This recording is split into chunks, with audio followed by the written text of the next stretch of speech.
tutoie les prix Nobel et les savants. Qui peut rétrécir, voyager dans le temps. Arbore sa pilosité subbuccale et pense en dehors du bocal. Qui sait expliquer ce qu'est la radiation. Qui contacte-t-on pour poser une question. Le professeur Moustache.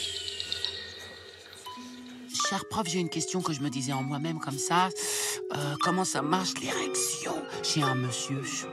Platon ne disait-il pas: il n'y a rien de plus triste qu'un pauvre petit pénis, seul, abandonné et impuissant. Ah non, je pense pas, non. Oh, là-bas, un faludacé échoué.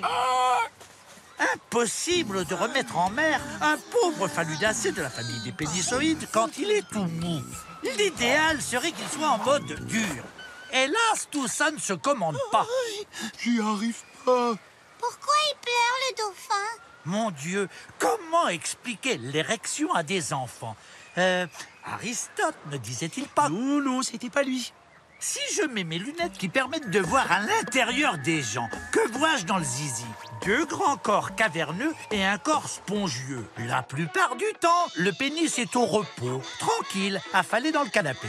Pour que le pénis reste flasque, il faut que les corps caverneux, paradoxalement, restent tendus pour ne pas trop s'imbiber de sang. Attention, le chat, je le sens pas.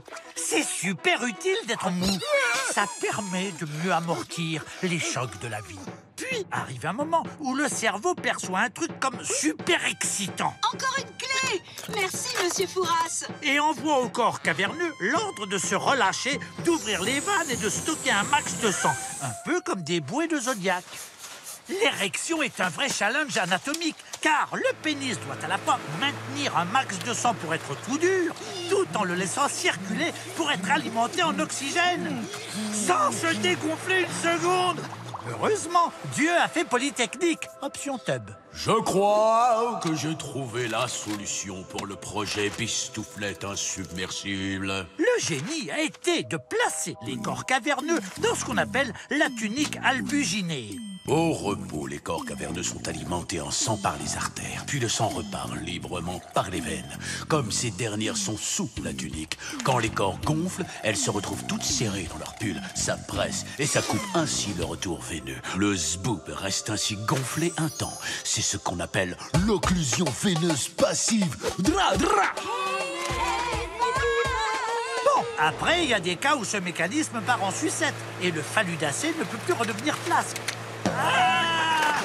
C'est le priapisme. C'est super dangereux. Si l'anatomie et le mode de vie des faludacés vous fascinent, alors tapez Tu mourras moins bête sur arte.tv. Avec ça, c'est sûr, vous mourrez moins bête. Mais bon, vous mourrez quand même.